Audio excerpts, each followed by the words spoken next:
So we'll be treating introduction to nuclear engineering. And for this particular part, understand that nuclear engineering, just as every single other engineering field, deals with designing, constructing, and operation and maintenance of some particular technology, right? And since we are studying nuclear engineering, it becomes imperative to focus on the nuclear engineering sector, right? So basically, what is nuclear engineering? Nuclear engineering is a multidisciplinary field that focuses on the design, construction, operation, and maintenance of nuclear power plants and other nuclear technologies. To better understand nuclear engineering, we have to know the fundamentals or the basis of nuclear physics, right? So this section explores the fundamental principles of nuclear physics, which include the atomic structure, nuclear forces, radioactive decay, and nuclear reactions. So the first of all is atomic structure. So the atomic structure is like examines the basic building blocks of matter, which includes protons, electrons, and and neutrons. Yeah, protons, neutrons, and electrons. So what does this basically mean? It means that there's um an entity which is an atom, and this atom is composed of smaller particles, which are subatomic particles, right? And these subatomic particles are the positive with protons, the neutral with neutrons, and the negative electrons. Now, these things come together and work together to form the atom.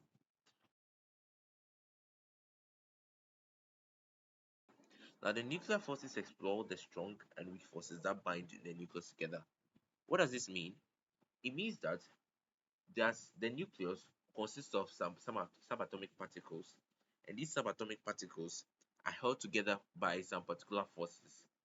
These forces are what we call the nuclear forces, and these particles are being held by these forces.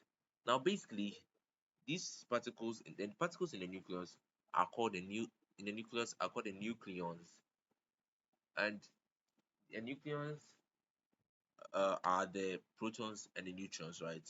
So basically, what I'm trying to say is that the neutrons and the protons are are in the nucleus, and they are held together by the nuclear forces. Thirdly, we have radioactive decay, right? So elements do not come in like very stable forms always. Some elements are so unstable, but then these elements can disintegrate into a more desirable form, as in more desirable in the sense that they become stable or more stable. And at the point where these elements undergo decay, then it is like termed as radioactive decay. As we go, you better understand what it actually entails.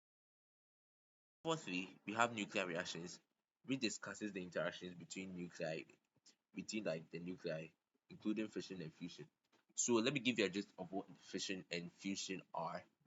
So the fission, first of them, fission involves like the splitting of um an unstable nucleus into two lighter like nuclei to like two stable nuclei, right? So and fusion in contrast is rather the fusion or the coming together of two nuclei to form a more stable like nucleus. I don't know.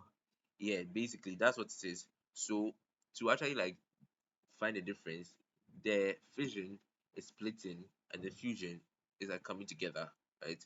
It's actually something told in their names. But then as you go, you actually learn to appreciate what they are.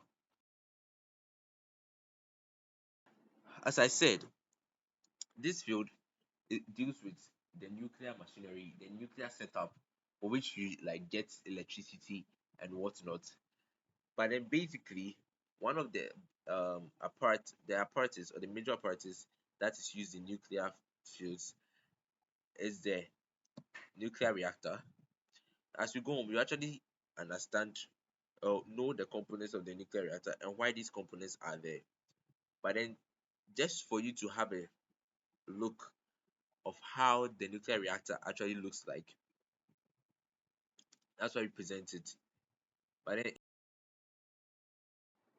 let's dive deeper into the nuclear reactor. So, the nuclear reactor's design and operation involve understanding the principles of nuclear fission and engineering of systems to safely control and manage the process. So, every single thing that we are doing is actually for better operation, better design, better construction of engineering tools, engineering systems, and engineering machinery. And that's what every single field of engineering actually seeks to achieve. So, if you are to build a machine and you do not cater for the mess of another part, then the machine doesn't work effectively. Therefore, as we go ahead, you see how every single part of like the machine is actually like helping other parts. So the first part we consider is the reactor core. This is the heart of the reactor, and it contains the nuclear fuel and the control rods. So what's the nuclear fuel? So the nuclear fuel, I can give you, there is uranium 235 and there's plutonium 239. These are what actually fuel or like ensure that the reaction actually goes on. Yeah, basically. And the control rods such as boron. So the control rods, since neutrons that are involved in the reaction are like not limited, the reaction can seem to go on and on and on. And if there is nothing to actually stop it from going on, then it becomes the fission continues and like until one something happens. So the controllers are actually put in place so that you can they absorb the excess neutrons so that the reaction is actually limited to a point desired by the nuclear industry, right? So secondly, we talk about the moderator. So the moderator is a material used to slow down neutrons to increase the probability of fission. So in the reaction, when in the reaction, the neutrons have to collide, the neutrons have to come together in order to fission for fission to actually take place. Unlike chemical reactions where like the particles have to go faster to collide more for reactions to come like into place, fission is not like just some form of collision, but there's some form of fusion, right? And fusion cannot take place when particles are moving very fast. So for to care for this, moderators are put in the nuclear reactor to slow down the neutrons so that the rate of fission and the probability of fission both increase, right? For like collective um, efficacy of the nuclear reactor. Then thirdly, we have the coolant. So remember how I said when you make a part of a machine and you don't seem to cater for the other, it becomes very like dangerous or detrimental to um the machine, right? So we have the coolant. Everything that is being performed by the other parts of the machines tends to release uh, huge amounts of heat energy, and this can really like harm the overall machine because the reactor core really releases a huge amount of energy, and the coolant is a fluid that is used to remove such large amount of heat energy. We can damage the machine from the system in order to preserve the machine, right? So these parts of the machines work together. So we have fuels with neutrons, and these neutrons are absorbed if they are in excess by control rods. And um, even though some have been removed, it doesn't mean they are necessarily going to collide. But then basically, we need a moderator which is going to slow the neutrons down so that they can undergo nuclear fission reactions. And as they undergo nuclear fission reactions, there's going to be the release of huge amount of heat energy from the reactor core, and we need a system such as the coolant to remove the heat energy away. And we need like the shield and like protective some other protective gadgets around it to protect like the environment from such like heat and the results or the products from the nuclear fission reaction. So we move on to like the safety systems. The safety systems are designed to prevent accidents and mitigate the consequences of a malfunction, right?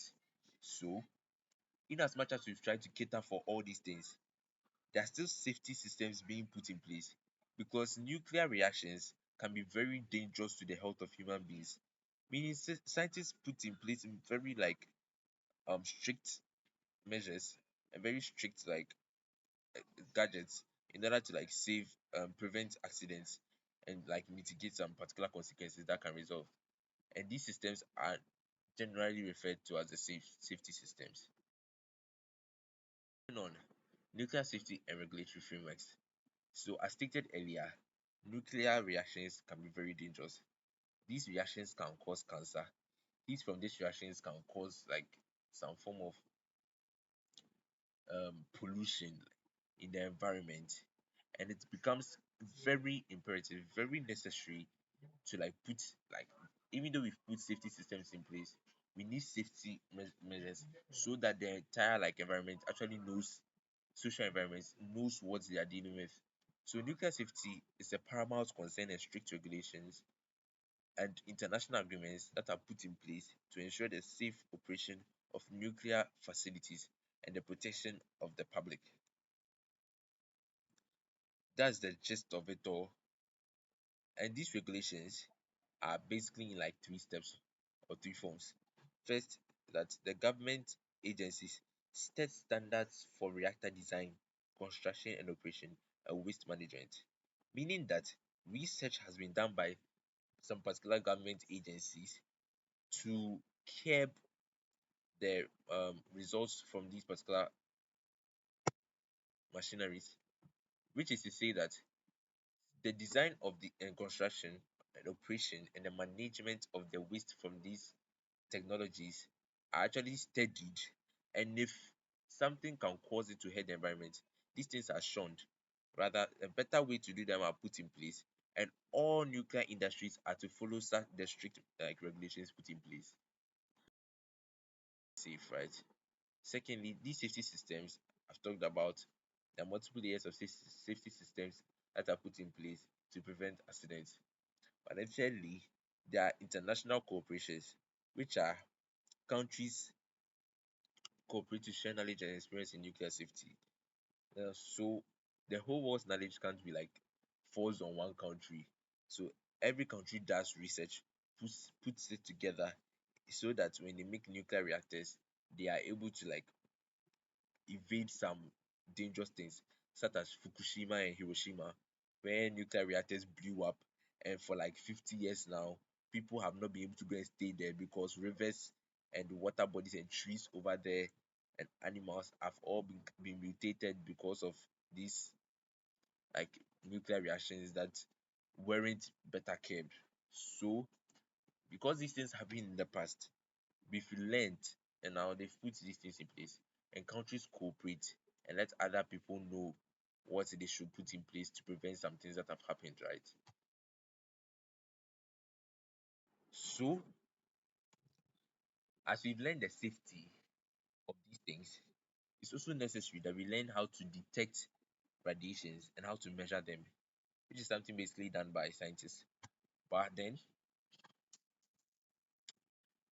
radiation detection and measurement play a crucial role in nuclear safety and environmental monitoring using specialized instruments to measure the levels of radiation, right? So, for anything at all, if you want to detect radiation and measure it, you don't detect like bare-handed and stuff like without protective equipment, because as stated earlier, these radiations are very dangerous, which can cause like infertility, mutation, and a lot of things, right? So, so basically, you are to like there are protective equipment that are worn by these people to protect themselves from the environment. But let's dive deeper into like how to detect them. So there is the Geiger counter or the Geiger Muller counter, which was probably introduced by Geiger Muller, and this detects ionizing radiation by counting the number of particles that pass through it, right?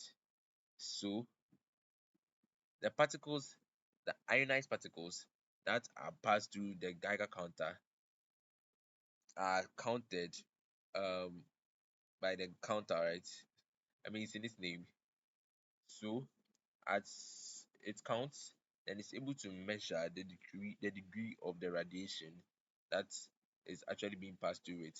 And that becomes a very trustworthy way of measuring the degree of radiation or the degree of radioactivity that is actually. And two other equipments, the scintillation detector and the dosimeter.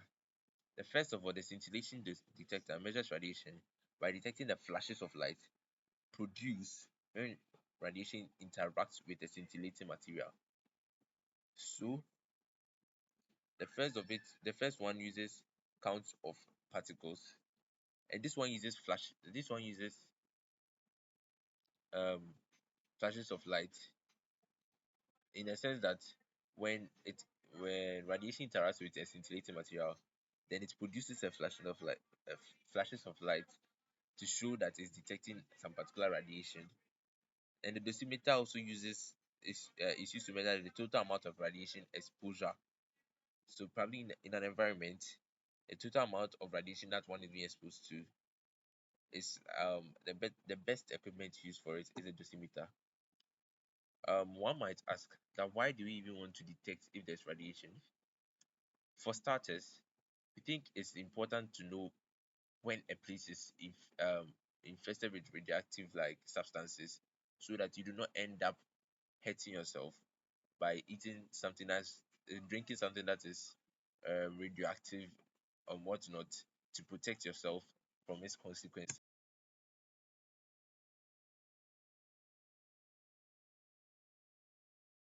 We thank you for watching, and we hope that what was discussed in today's lesson about nuclear engineering, um, processes involved, a nuclear reactor, and safety measures to take, and how to even detect these particular radiations was of help. Thank you and goodbye.